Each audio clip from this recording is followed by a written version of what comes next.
Coming up, I'm going to go over some research and development over William Collins' new RST prototype, so stick around.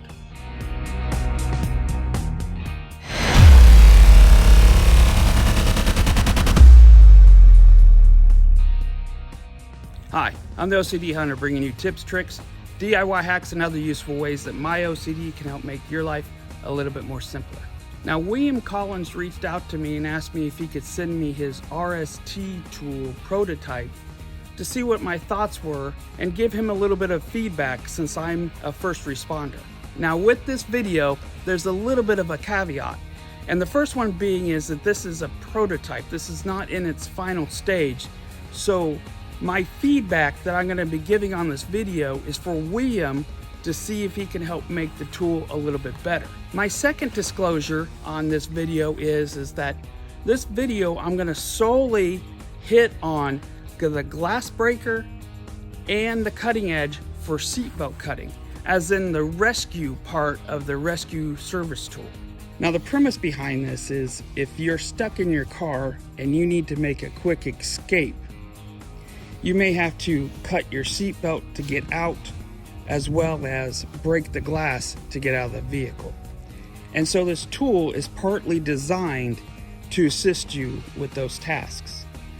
But what it's also supposed to be able to assist you is if you come up on a car accident and somebody's trapped in the car, that you'd be able to break the glass and then cut the seatbelt off of them to get them out. Now, he's got a edge up here that's very similar to his Scandi woodsman grinds on his knife, and it has a small little tooth up front that it allows it to grab hold of when you're slicing. This is the area where he wants to see how well it does with cutting a seatbelt. The other thing he has is up here. You can see that the angles bring this to a very nice point.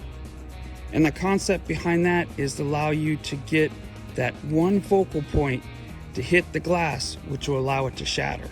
So I took this out to some of the cars that we're going to do some extrication on, or have already done some extrication on, and I wanted to see how it worked on both these areas. So first, let's talk about the glass breaker.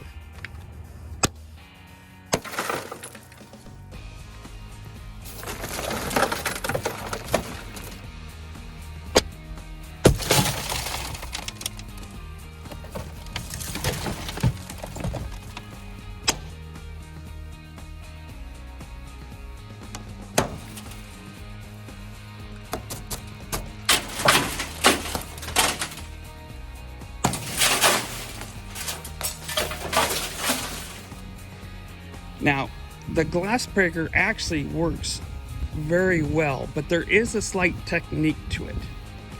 When he showed the video, he talked about how he would hold the thing here and you could slam it into the glass.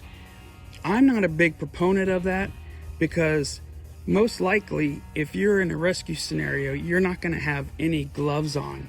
And by doing so, you may just very well put your hands through the glass.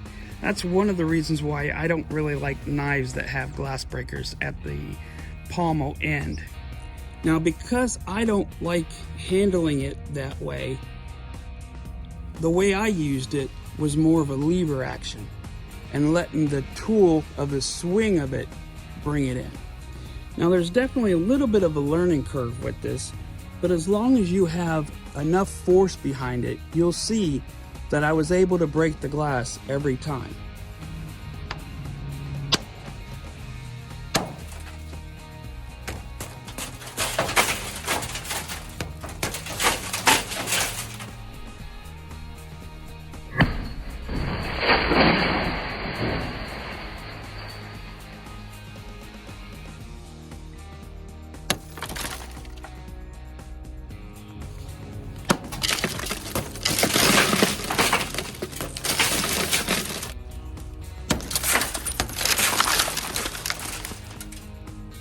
Now, one thing I will tell you is after about 9 or 10 windows, you can see where the edge had begun to roll.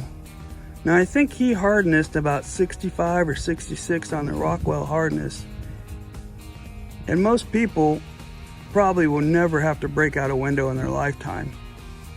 But it's just something to know about, that over time that sharp edge did roll and you'd probably have to resharpen it. Now as for the seatbelt, what I found is that this tool does better if you were breaking the glass and cutting the seatbelt off of somebody rather than cutting it off yourself.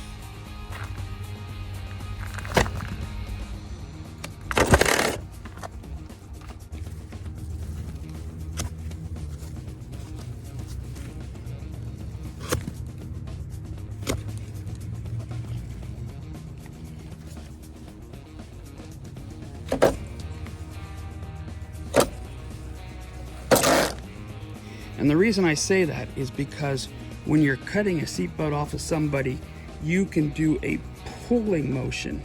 So you can have more leverage to push the seatbelt away and pull it towards you. So you can get the seatbelt a little bit more taut. I don't care, even if the retention system on the seatbelt locks up, there's always gonna be some play in that seatbelt. So that seatbelt's gonna move. So you're gonna have to hold it.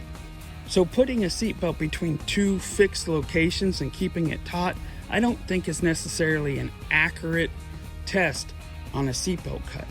That's why when I did it, I tried to get into the position so I was cutting it away from myself.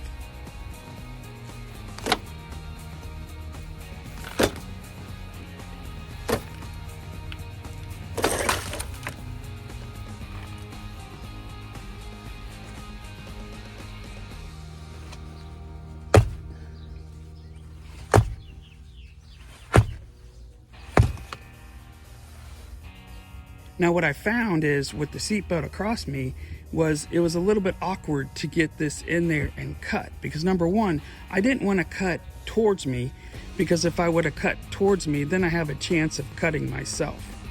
So the idea was I got on the outside of the seatbelt and then I pushed through it.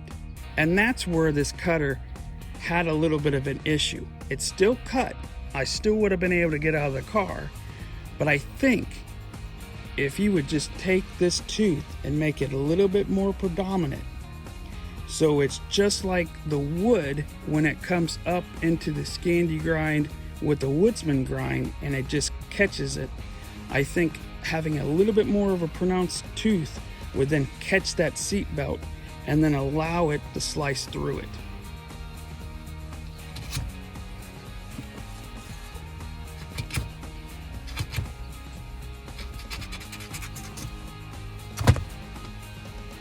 All in all, this tool passed both tasks, but I think it could do it a little bit more efficiently.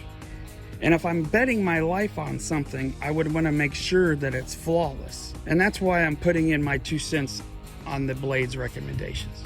Now I'll go over some of the other functions of this tool later, but what I wanted to do is, since I have access to some of these tests that some normal people may not have, I wanted to get this done and sent off and out so he can just get an idea of what's going on between the cutters for the seatbelt and the point for the glass breaker.